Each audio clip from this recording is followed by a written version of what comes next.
The lost town of Tomorrow. Deep in the heart of the Nevada desert, where the cracked earth stretched endlessly under an unforgiving sun, there was a place known only in whispers, a town called Tomorrow. The name appeared on no modern maps, and most dismissed it as an urban legend, but the stories were chilling. They spoke of a utopian town built in the 1950s, funded by a shadowy government project. Tomorrow was meant to be a self-sustaining, futuristic community, a model for a perfect society. And then, one day, it vanished. No one knew why or how. Search teams found no survivors, no bodies, and no evidence of the town's existence, only a barren stretch of desert where it once stood. For decades, thrill seekers and conspiracy theorists scoured the area, hoping to find clues, but none returned with answers. Until Jenna, Derek, and Nate decided to go. The three friends had grown up on urban legends, so their weekends filled with ghost hunts and trips to abandoned places. But tomorrow was different. It was a challenge, a mystery that had eluded everyone else. Armed with camping gear, cameras, and a dog-eared map from the 1950s, they drove deep into the desert, their excitement outweighing their fear. By the time they reached the supposed location, the sun was setting. The sky burned red and orange, casting long shadows over the cracked earth. "This is it," Derek announced, holding up the map. "Tomorrow should be right here." Jenna squinted at the horizon. There was nothing but flat desert. No buildings, no roads, just emptiness. "Maybe it's buried or something," Nate suggested, unloading the gear. "Or maybe it's just a myth," Jenna muttered, though the unease in her voice betrayed her skepticism. They set up camp and decided to explore after dark. By the time the last light faded, the desert was bathed in a cold, eerie silence. The three of them, armed with flashlights, began their search. It wasn't long before they found something. About a quarter-mile from their camp, Jenna's flashlight illuminated a rusted sign half buried in the sand. The words were barely legible, but they read, "Welcome to Tomorrow. A better future awaits." "This is it," Nate whispered, his voice tinged with excitement and fear. As they moved forward, more signs of the town emerged. A crumbling lamppost, fragments of concrete, and finally the skeleton of a building. It was small, maybe a diner or gas station, its walls bleached by decades of sun and sand. "What happened here?" Jenna asked, running her fingers over the warped metal. No one had an answer. They pressed on, and the remains of tomorrow began to reveal themselves. The skeletons of houses, rusted street signs, and even a broken-down playground. But the strangest thing was the quiet. There were no animals, no wind, just an oppressive stillness that seemed to press against them. "This place gives me the creeps," Derek said, shining his flashlight toward what looked like the remains of a town square. In the center stood a tall, rusted clock tower. The clock face was intact, its hands frozen at midnight. Beneath it was a plaque, the engraving barely readable. "Time stops here, tomorrow is forever." "This is weird," Jenna muttered, pulling out her phone to take a picture. But the screen glitched, the camera refusing to focus. Frustrated, she gave up and pocketed it. As they explored, the atmosphere grew heavier. It wasn't just the silence, it was the sense that they were being watched. Shadows moved just beyond the edges of their flashlights, but every time they turned, there was nothing there. Then they heard it. A faint hum, like static on an old radio. It grew louder, accompanied by a faint voice, distorted and fragmented. "Welcome to tomorrow." Nate froze. "Did you hear that?" Before anyone could answer, the hum became a deafening roar. Lights flickered to life around them. Streetlights, neon signs, windows glowing with a sickly green hue. The town was alive. "Run!" Derek shouted, but their surroundings shifted. The ruins disappeared, replaced by pristine buildings and bustling streets. People walked past them, smiling and waving as if they were old friends. "Where are we?" Jenna gasped. The town looked exactly as it must have in the 1950s. Bright, clean, and perfect. But something was wrong. The people didn't move naturally. Their steps were too synchronized, their smiles too wide. "Something's not right," Nate whispered, his voice trembling. The trio tried to retrace their steps, but the streets twisted and turned in impossible ways. No matter where they went, they ended up back at the clock tower. The hands now moved, ticking backward. The townspeople surrounded them, their smiles frozen. One stepped forward, a man in a neatly pressed suit. His eyes glowed faintly, and his voice crackled like a broken speaker. "Welcome to tomorrow," he said, extending a hand. You're just in time for the future." Jenna screamed as his hand morphed, stretching and twisting like melting wax. The crowd closed in, their bodies flickering like static on a screen. "Run!" Derek shouted again, pulling Jenna and Nate through a gap in the crowd. They sprinted through the streets, the buildings around them warping and dissolving. The hum grew louder, drowning out their footsteps and screams. They didn't stop until they reached the edge of town, or what should have been the edge. Instead, they found themselves in a vast, empty void. "This isn't real," Jenna gasped, clutching Derek's arm. Nate turned back, his flashlight catching something in the darkness. The townspeople were following them, their bodies distorted, their smiles grotesque. "We have to jump," Derek said, looking at the void. "Are you insane?" Nate shouted. "Do you want to stay here?" Without another word, Derek stepped into the darkness, disappearing instantly. Jenna and Nate exchanged a terrified glance before following. When Jenna opened her eyes, she was lying on the desert floor, the sun rising on the horizon. Derek and Nate were beside her, unconscious, but alive. The ruins of tomorrow were gone. They stumbled back to their car in silence, too shaken to speak. But as they drove away, Jenna glanced in the rearview mirror. The clock tower stood in the distance, its hands moving backward. And in its shadow, the townspeople watched them leave, their glowing eyes burning through the haze. The lost town of tomorrow wasn't just a mystery. It was a trap, and they had barely escaped with their lives. Late check-in at the Desert Motel. The open road stretched endlessly ahead, illuminated only by the pale beams of Rebecca's headlights. She had been driving for hours, her GPS long since failing to find a signal in the barren desert. The radio offered nothing but static, and her phone was nearly dead. It wasn't supposed to be like this. She'd planned to reach her destination by sunset, but a flat tire, a detour, and a wrong turn had left her hopelessly behind schedule. The desert was unforgiving, the air thick with silence and an unsettling sense of isolation. Then she saw it, a flickering neon sign in the distance, glowing faintly against the starless sky. Desert View Motel. Relief washed over her. She pulled into the cracked asphalt lot, her tires crunching over loose gravel.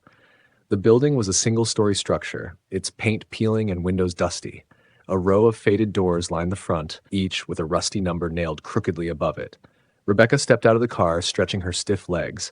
The air was strangely cool, and an odd scent lingered, something metallic like old pennies. Inside the lobby, a small bell sat on the counter next to a faded guest book. She tapped the bell, its sharp ding echoing unnaturally in the empty room. A man appeared from the shadows behind the counter. He was tall and gaunt, with sunken eyes and a pale complexion that seemed out of place under the harsh fluorescent lights. "Welcome," he said, his voice low and gravelly. "Looking for a room?" "Yes, please," Rebecca replied, trying to hide her unease. "Just for the night." The man nodded, sliding a key across the counter. "Room 7. End of the row." She hesitated. "Do you take credit cards?" "No need," he said, flashing a thin smile. "Payments taken care of." Rebecca frowned but didn't argue. Exhaustion clouded her judgment. She took the key, murmured her thanks, and headed back outside. Room 7 was indeed at the end of the row. The door creaked as she pushed it open, revealing a small, dimly lit room. The bed was made with stiff, faded sheets, and a lone chair sat by the window. A small TV buzzed with static, and the air inside was thick, almost suffocating. Rebecca set her bag down and locked the door. She tried the TV remote, but the channels were nothing but snow. Frustrated, she turned it off and sank onto the bed. The silence was overwhelming. She reached for her phone, only to remember it was dead. Sighing, she decided to shower and get some rest. The bathroom was cramped, with a flickering bulb overhead and a mirror that seemed fogged even in the dry air. As she turned on the water, a faint knock sounded at the door. She froze. The knock came again, louder this time. "Hello?" she called, wrapping a towel around herself and peeking through the peephole. The hallway was empty. Rebecca's heart pounded. "Must be my imagination," she muttered, locking the deadbolt for good measure. She climbed into bed, leaving the bathroom light on for comfort. Sleep came reluctantly, her mind racing with thoughts of the strange motel and its even stranger host. Sometime in the night, she woke to the sound of footsteps. They were faint but deliberate, pacing back and forth outside her door. Rebecca sat up, her breath caught in her throat. The footsteps stopped, and a shadow passed under the door. "Who's there?" she called, her voice trembling. No response. She grabbed her phone out of instinct, forgetting it was dead. The shadow moved again, this time accompanied by a soft whisper. "Rebecca?" Her blood ran cold. "How do they know my name?" The whisper came again, this time from inside the room. Rebecca's eyes darted to the chair by the window. A figure sat there, its outline barely visible in the dim light. She could make out a face, twisted and grotesque, with hollow eyes that glowed faintly. "Get out!" she screamed, fumbling for the lamp on the bedside table. The light flickered on, but the chair was empty. The figure was gone. Heart racing, Rebecca grabbed her bag and bolted for the door. She didn't care about the time or the fact that she didn't have a plan. She just needed to leave. The hallway was eerily quiet as she stepped outside, her footsteps echoing on the cracked pavement. She glanced toward the lobby, but it was dark. The neon sign outside flickered erratically. As she reached her car, she froze. Every window in the motel was filled with faces, pale, ghostly faces, watching her with unblinking eyes. She scrambled into her car, locking the doors and fumbling with the keys. The engine roared to life, and she sped out of the lot without looking back. Miles down the road, her adrenaline finally began to subside. She pulled over to catch her breath, glancing in the rearview mirror. The motel was gone. The road behind her was empty, stretching endlessly into the night. But as she looked closer, she saw something in the mirror. Her reflection wasn't alone. In the back seat, the figure from the chair grinned at her. "Welcome to the desert motel," it whispered. "You'll never leave." Rebecca's scream echoed into the empty desert, swallowed by the night. The Forgotten Terrors of Ohop Lake. Ohop Lake sat quietly in the heart of the Pacific Northwest, shrouded in mist and mystery. By day, it was a picturesque retreat with glistening waters and dense evergreen trees surrounding its shores. But by night, the lake transformed into something else entirely. Locals avoided it after sunset, speaking in hushed tones about strange sounds, shadows in the water, and the chilling sensation that someone or something was watching. For years, the stories were dismissed as superstition, but one tragedy was undeniable. In the 1930s, an entire summer camp vanished overnight. Counselors, campers, staff, all gone without a trace. Only their empty cabins remained, slowly swallowed by the encroaching forest. Decades later, college friends Alex, Mia, Connor, and Riley arrived at Ohop Lake, seeking adventure. They had heard the rumors and dismissed them as silly campfire tales. Armed with camping gear, flashlights, and a cooler of beer, they set up camp on a small clearing near the water. "Come on, guys," Connor said as they built a fire. "Do you really believe a whole camp just vanished?" "Maybe they just ran away," Mia offered, stacking firewood. "Or got lost in the woods. Or drowned," Alex added with a smirk, pointing toward the lake's dark surface. "This place is creepy enough for that." Riley, the quiet one, stared at the water, her brow furrowed. It's not just drowning," she said softly. "There's something wrong here. I read that survivors, if you can call them that, were found wandering nearby, completely insane. They couldn't even speak, just babbled nonsense about shadows and hands pulling them under." "Well, cheers to shadows and hands," Connor laughed, raising a beer. The others joined him, though Riley's hand trembled slightly as she clinked bottles. As the night deepened, a heavy fog rolled across the lake. The group huddled closer to the fire, telling ghost stories to distract themselves from the unsettling quiet. Every so often, Alex swore he saw ripples on the lake's surface, but he dismissed it as wind. Until the singing started. It was faint at first, barely a whisper carried by the wind, a soft, melodic hum. Riley stiffened. "Do you hear that?" she whispered. The others fell silent, their ears straining. The hum grew louder, resolving into the haunting sound of children singing. "Row, row, row your boat." Mia's face drained of color. "That's not funny, Connor," she snapped. "It's not me." Connor hissed, his bravado gone. The singing grew louder, echoing across the lake. The friends turned toward the water. Through the fog, they saw something or someone moving along the shore. "Is that a person?" Alex asked, squinting. Riley grabbed his arm. "Don't move." The figure stepped closer, the mist parting to reveal a small girl, her white dress soaked young, her skin pale and translucent. Her eyes were wide, black voids. She tilted her head, her lips moving, though the singing continued, as if it came from everywhere and nowhere. "Run," Riley whispered. They scrambled to their feet, abandoning the fire and bolting toward the woods. Behind them, the singing turned into a guttural wail, followed by the sound of splashing. "She's in the water!" Mia cried, tripping over a root. Alex helped her up, and they continued running until the woods swallowed them whole. But the nightmare was far from over.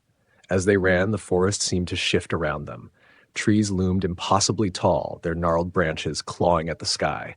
The path they had taken earlier was gone, replaced by endless underbrush. The singing started again, this time coming from all directions. Connor stopped abruptly. "Do you see that?" he whispered, pointing ahead. Through the trees, a faint glow illuminated a cluster of dilapidated cabins, the remnants of the lost summer camp. "No way," Alex muttered. "This wasn't here before." Riley pulled out her flashlight and stepped forward, but Mia grabbed her arm. "We can't go in there. It's not safe." "We're not safe out here either," Riley snapped, shaking her off. The group approached cautiously, their footsteps crunching on the overgrown ground. The cabins were eerily intact, as though frozen in time. Inside one, they found dusty beds and rotting furniture, but no signs of life, or so they thought. "Look at this," Alex said, shining his flashlight on a wall. Scrawled in red paint, or was it blood, were the words, "The lake takes what it's owed." Suddenly, Connor screamed. They turned to see him being dragged out of the cabin by an unseen force, his fingers clawing at the wooden floor. "Help me," he screamed, his voice echoing with sheer terror. Alex lunged forward, grabbing Connor's arm, but it was no use. A shadowy hand emerged from the darkness, wrapping around Connor's neck and pulling him into the fog. His scream was cut off abruptly. The remaining three ran, panic driving them deeper into the woods. The singing returned, louder and more distorted, as if mocking them. "What does it want?" Mia sobbed, clutching Alex's arm. "The lake," Riley said, her voice distant. "It doesn't just drown people, it keeps them." As they stumbled through the woods, they found themselves back at the lake's edge. The fire they had abandoned was out, the embers cold. "We have to get to the car," Alex panted, pointing toward the trailhead. But the mist thickened and shapes began to emerge from the water. Figures, dozens of them. Men, women, children, all dripping wet, their empty eyes fixed on the group. "Go!"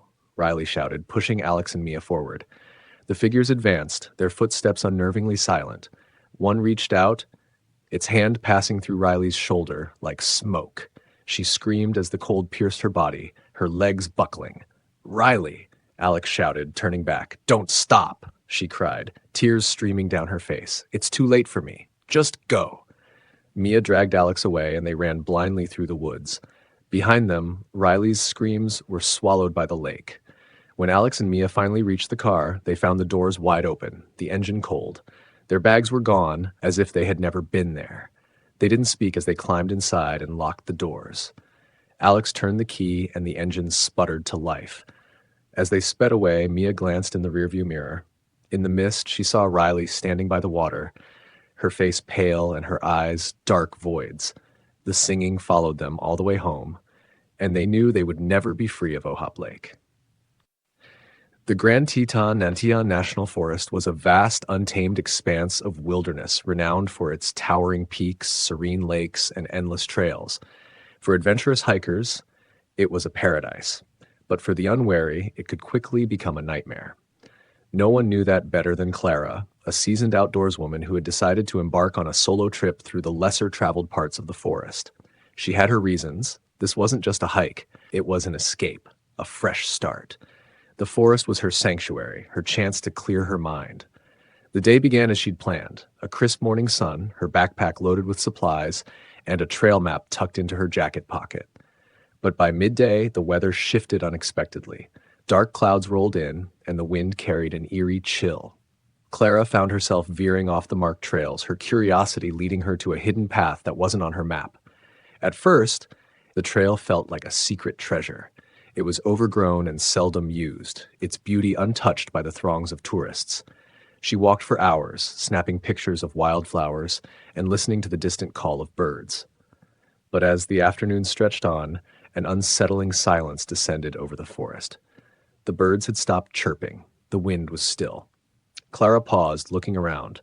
The trees seemed closer now, their towering trunks forming an oppressive wall. She reached for her map, but realized with a sinking feeling that she hadn't seen a recognizable landmark in hours. "Stay calm," she whispered to herself. She took out her compass, only to find that the needle spun wildly, refusing to settle. A low growl echoed in the distance, making her freeze. It sounded too deep, too guttural to be any animal she recognized. She clutched her trekking pole tightly, her pulse quickening. The light was fading fast, and Clara knew she needed to find a safe spot for the night. She set up her small tent beneath a thick canopy of trees and built a fire. The crackling flames offered little comfort against the encroaching darkness. As she ate a cold granola bar, she noticed something odd. The forest seemed to be watching her. It wasn't just a feeling. There were shadows moving between the trees. At first, she thought it was her imagination, the flickering firelight playing tricks on her eyes. But then she saw it. 2 glowing orbs in the distance. Eyes. They were too high off the ground to belong to any forest animal. Clara's breath caught in her throat as the eyes vanished, only to reappear closer. She grabbed her flashlight and shone it in the direction of the movement. But there was nothing there. The growl came again, this time closer. It wasn't just one, there were several. Surrounding her, Clara bolted into her tent, zipping it shut and clutching her knife. Her heart pounded as she listened to the sounds outside. Footsteps, soft but deliberate, circled her camp. Something brushed against the tent fabric, sending her into a silent panic. "Who's there?" she called out, her voice trembling. The forest replied with laughter. It wasn't a joyous laugh. It was guttural, distorted, as if multiple voices were speaking at once. She peeked through the tent's flap and saw figures standing in the shadows. They were human-like, but elongated, their limbs impossibly thin and their faces shrouded in darkness. They didn't move like people. They twisted and jerked as though their bodies were broken. Clara's instincts took over. She grabbed her backpack and fled into the forest, leaving her tent and fire behind. The figures didn't chase her, but she felt their presence, watching, waiting. The deeper she ran, the stranger the forest became. The trees twisted unnaturally, their branches forming grotesque shapes. The path beneath her feet was no longer dirt, but a slick black substance that clung to her boots. She stopped to catch her breath and realized she was in a clearing she didn't recognize. At its center was an old cabin, its wooden frame barely holding together. A single light flickered inside. Desperate for shelter, Clara approached the cabin. The air around it felt wrong, thick and oppressive, like walking underwater. She hesitated at the door, but the growling in the distance forced her hand. She stepped inside. The cabin smelled of rot and mildew. Its walls were covered in strange symbols carved deep into the wood. A table stood in the center, and on it lay a journal. Clara picked it up, flipping through its pages. The writing was frantic, scrawled in uneven lines. "They come at night. They take what's theirs. Don't look into their eyes. Don't follow their voices." The last entry sent a chill down her spine. If you're reading this, it's already too late. A sharp knock at the door made her jump. She backed away as the door creaked open on its own. The figures stood outside, their glowing eyes piercing through the darkness. Clara clutched the journal, her mind racing. The figures stepped inside, their jerky movements defying logic. One reached out, spindly fingers pointing at her. "No," she whispered, backing into a corner. "Stay away!" The figures didn't speak. Instead, the cabin seemed to dissolve around her. The walls stretched and morphed, becoming trees again. She was back in the forest, but it was different, darker, quieter, and impossibly vast. She ran, but the figures were everywhere. Their laughter echoed in her ears, growing louder until it drowned out her thoughts. The ground beneath her gave way, and she fell into darkness. When she awoke, it was daylight. Clara was lying in a meadow, her backpack and gear scattered around her. She checked her watch. It had stopped. Her map and compass were gone, replaced by the journal from the cabin. She stumbled to her feet and walked aimlessly until she found a park ranger. The man looked at her with concern as she babbled about what had happened. "There's no cabin out here," he said. "And this area has been closed for years. Too many hikers disappear." Clara left the forest that day, but it never left her. At night, she dreamed of glowing eyes and twisted laughter. And no matter where she went, she could feel them watching. Because some paths in Grand Teton National Forest aren't meant to be found. The Dark Secret of McAuley Hospital. In the heart of a desolate town stood McAuley Hospital, a crumbling relic of the past. The locals avoided it at all costs, even crossing the street to avoid walking too close. They spoke in hushed tones about the hospital's tragic history, whispering of unexplained disappearances, flickering lights in the windows, and a sinister shadow that seemed to haunt its halls. For decades, it had been abandoned, left to rot in silence. But the silence of McAuley Hospital was anything but empty. Emily Carter was a freelance journalist chasing her next big story. After hearing the rumors surrounding the hospital, she decided to investigate. The idea of peeling back the layers of a forgotten horror appealed to her, and she believed uncovering the truth about McAuley Hospital would be her ticket to recognition. Equipped with a flashlight, a camera, a notebook, and her recorder, she entered the ominous building one late October night. The air inside was oppressive, heavy with the scent of mildew and decay. Emily shivered as her flashlight illuminated the entryway. A shattered reception desk, crumbling walls, and graffiti warning, "Leave while you can." Despite the foreboding signs, Emily pressed forward. The first few rooms she entered were eerily mundane.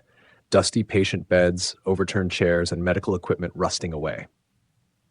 But as she ventured deeper into the building, the atmosphere grew heavier, more oppressive. A faint sound, like a distant cough, echoed through the empty halls, freezing her in place. "Hello?" she called out, her voice trembling. There was no answer, only silence that felt as though it was listening. In the main hallway, Emily came across patient records scattered on the floor. Many files were too water-damaged to read, but those that weren't revealed something strange. Patients who were admitted never seemed to leave.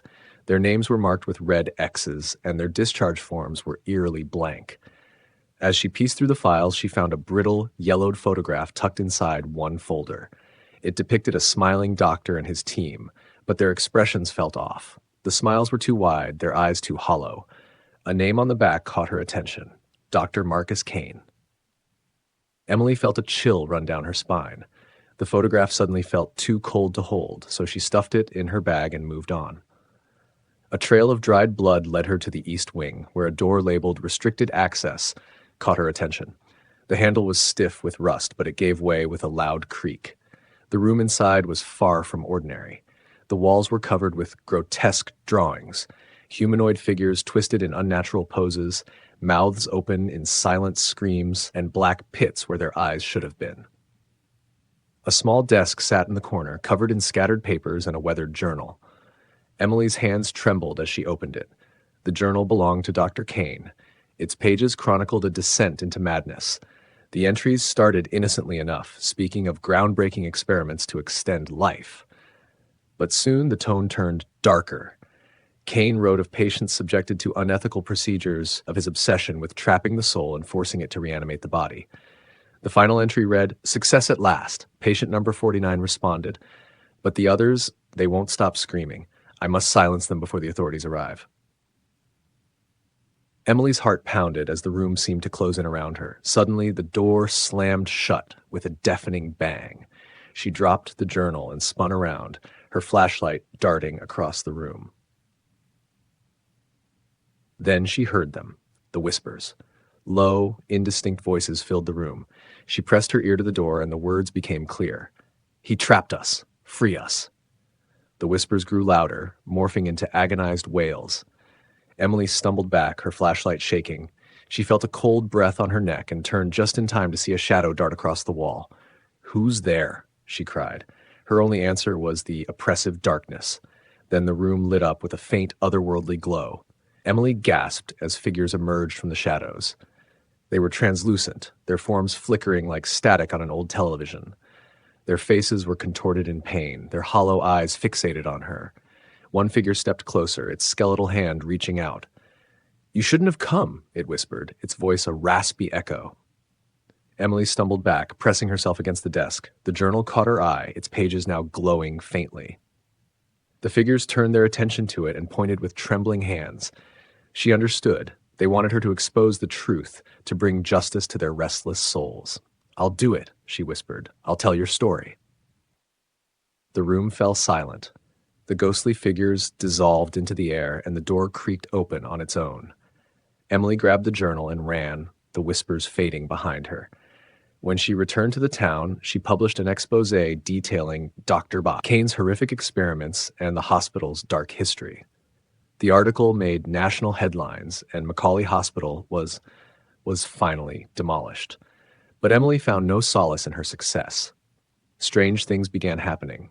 At night, she heard faint whispers outside her window. Objects in her apartment moved on their own. Her dreams were plagued by visions of the hospital, the figures, and Dr. Kane's haunting face. The journal, though she had turned it over to authorities, appeared on her desk one morning, open to a new entry. Patient number 50, subject responded perfectly.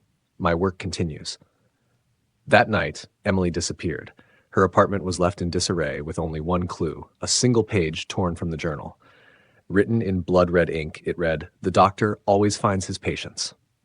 McAuley Hospital was gone, but its dark secret lived on, and now it had found a new vessel. Late check-in at the Desert Motel. The open road stretched endlessly ahead, illuminated only by the pale beams of Rebecca's headlights. She had been driving for hours, her GPS long since failing to find a signal in the barren desert. The radio offered nothing but static, and her phone was nearly dead. It wasn't supposed to be like this.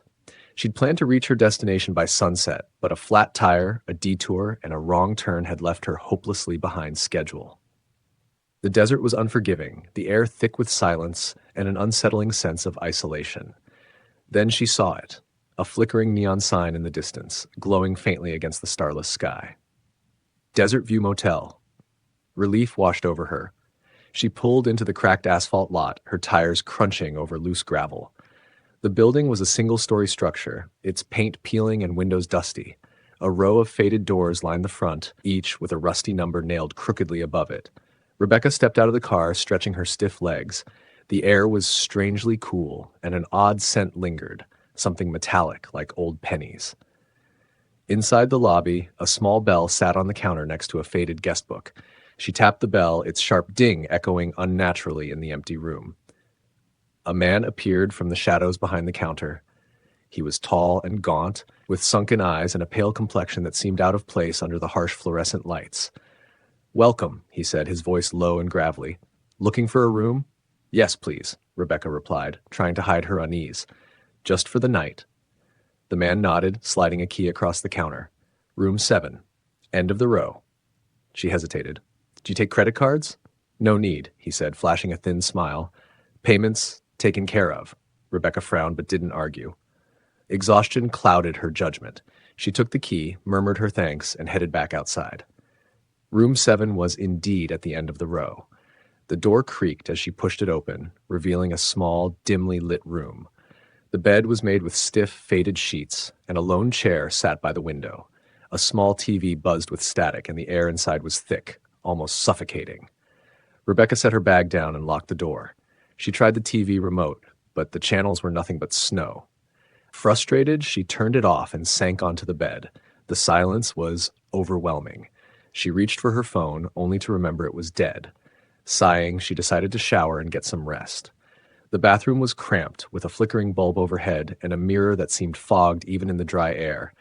As she turned on the water, a faint knock sounded at the door. She froze. The knock came again, louder this time. "Hello?" she called, wrapping a towel around herself and peeking through the peephole. The hallway was empty. Rebecca's heart pounded. "Must be my imagination," she muttered, locking the deadbolt for good measure. She climbed into bed, leaving the bathroom light on for comfort. Sleep came reluctantly, her mind racing with thoughts of the strange motel and its even stranger host. Sometime in the night, she woke to the sound of footsteps. They were faint but deliberate, pacing back and forth outside her door. Rebecca sat up, her breath caught in her throat. The footsteps stopped, and a shadow passed under the door. "Who's there?" she called, her voice trembling. No response. She grabbed her phone out of instinct, forgetting it was dead.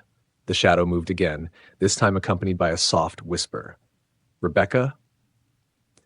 Her blood ran cold.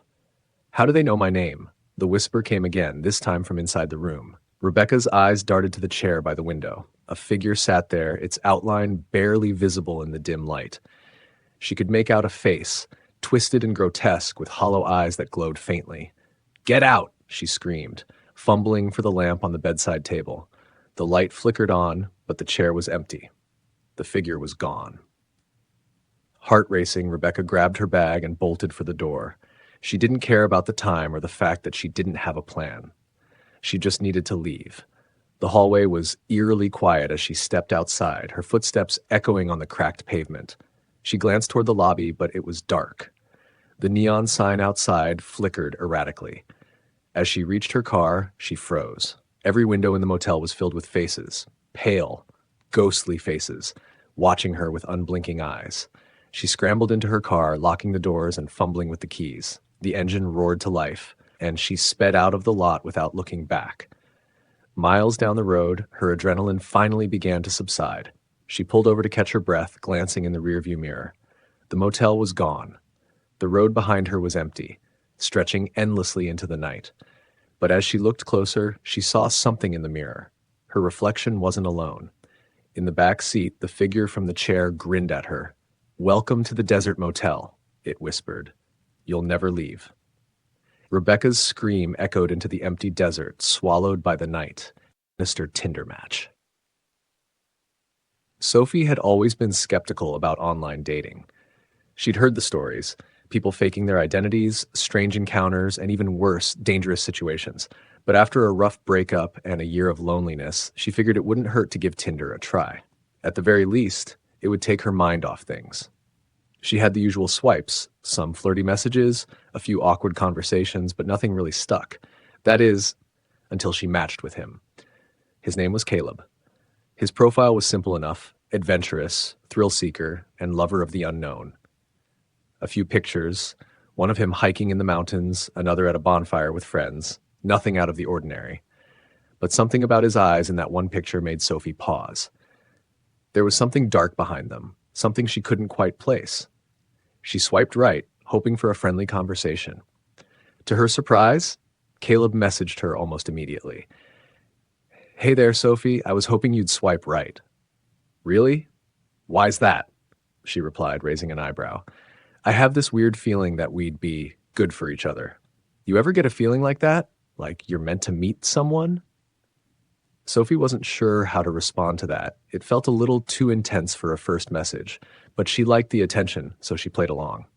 "Not sure about meant to meet, but I guess I could go with good for each other. You seem interesting." "Well, I'm definitely not your average guy," Caleb wrote back. "I like to live on the edge. You into that kind of thing?" "Depends on what you mean by living on the edge," Sophie replied, unsure whether she should be intrigued or cautious. Caleb responded with a wink emoji and a message that made her pause. "I'm into things most people wouldn't understand. Things that can change your life. Or end it." Sophie's curiosity was piqued, but a little voice in her head told her to tread carefully. But she was bored. She hadn't felt alive in months. Maybe this would be the excitement she'd been craving. They exchanged a few more messages. Caleb seemed almost too perfect, charming, mysterious, funny. He told her that he loved going on spontaneous trips and seeking out places others were too afraid to visit. Sophie, a sucker for adventure, couldn't help but be drawn to him. The conversation turned to meeting up. Caleb suggested a secluded cabin in the woods for their first date. Sophie hesitated. Something about it felt off, but Caleb was insistent. He reassured her that it would be fun. Just the two of them, no distractions, no crowds. Sophie finally agreed, and they set a date for the weekend. The day of the date, Sophie felt a mixture of excitement and apprehension. She had packed her bag, knowing this was a little outside her comfort zone, but she figured she'd go with the flow. She hadn't had a real adventure in so long.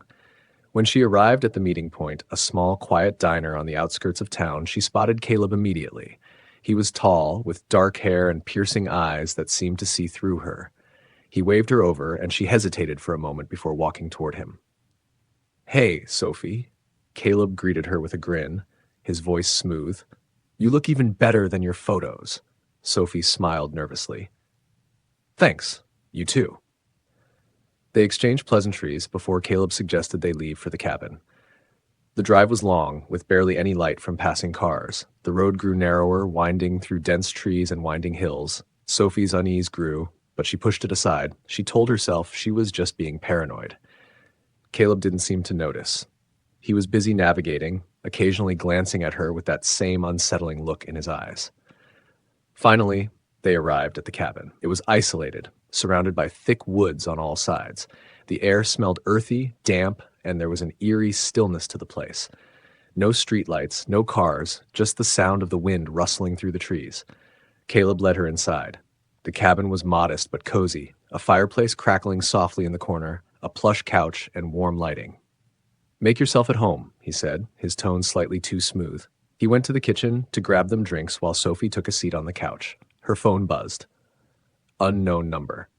She frowned, but curiosity got the best of her. She opened the message. "Leave. He's not who he says he is." The message was followed by a second. "He's dangerous. Don't trust him." Her heart skipped a beat. Who was this? How did they know? Before she could process it, Caleb reappeared, handing her a drink. "Everything okay?" he asked, his voice soft. "Yeah." Sophie lied, shoving her phone back into her purse, but her thoughts raced. Who could have sent those messages? Was it just a prank? Or was someone actually watching her? Caleb's presence seemed to loom closer as he took a seat next to her on the couch. His gaze never left her face. "You seem nervous," he said. "It's okay, we'll have fun tonight." Sophie smiled, though it didn't quite reach her eyes. "I'm just tired. It's a long drive." Caleb leaned in closer, his breath warm against her ear. "That's the thing, Sophie. People always think they're in control, but sometimes it's the ones who think they're in control who lose everything." Sophie's heart raced. There was something about his voice, something unsettling in his words. "I think we should go," she said suddenly, her instincts kicking in. I'm not feeling well." Caleb's face hardened, and for the first time, Sophie saw the mask slip.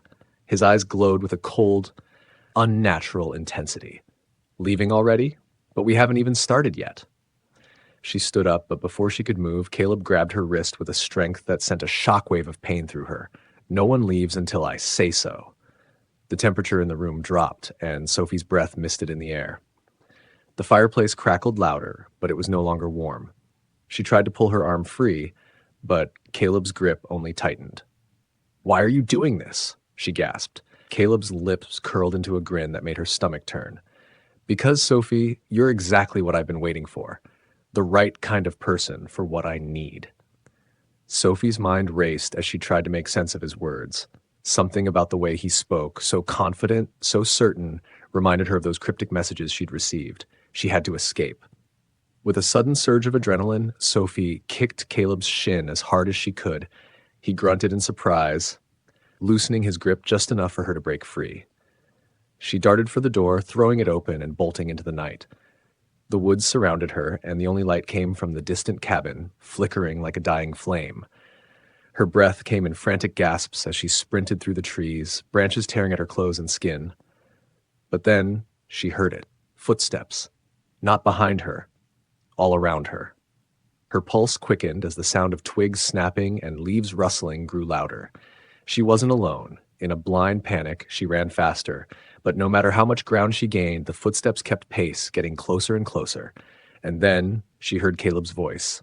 Soft, almost a whisper. "You can't outrun me." Sophie turned sharply, her breath coming in shallow bursts. She stumbled and fell, her hands scraping the rough forest floor. And there he was, Caleb, standing in front of her. His eyes were glowing, his features twisted in an unnatural grin. "I told you, Sophie," he said, his voice no longer human. "You were always meant for this." Before she could react, Caleb's hands reached out, cold and unyielding, pulling her into the shadows. The last thing Sophie saw was his smile. And then everything went black. The next morning, the cabin was empty, save for a faint echo of Sophie's screams still lingering in the trees. The diner on the outskirts of town received a phone call that afternoon. The voice on the other end was soft, almost apologetic. "I told you she wouldn't make it," Caleb said, his voice smooth as silk. "But she was fun nonetheless." The phone line went dead. In Pursuit of the Black-Eyed Children, True Events Horror Story. The night air felt oppressive as Ryan gripped the steering wheel, his knuckles white under the strain. He'd been on the road for hours, driving through stretches of barren land where the only light came from the occasional street lamp or the distant headlights of a truck speeding past. The radio played softly, but the music did little to ease the tension building in his chest. It had been a long week, and this impromptu trip to a small town outside of his city wasn't something he'd planned. But something about the eerie message he'd received had left him with no choice. You're the one who has to know. That cryptic text had come from an old friend, Ben, who had disappeared a year ago. No one knew what happened to him. He'd vanished without a trace, leaving behind a trail of unanswered questions and a chilling warning in his last message to Ryan. The message had simply read, "Stay away from the black-eyed children. If you're ever near them, don't make eye contact. Trust no one." Ryan hadn't heard from Ben since that night. No one had. But then, just days ago, a new message appeared in Ryan's inbox. It was short, almost cryptic. "They found me.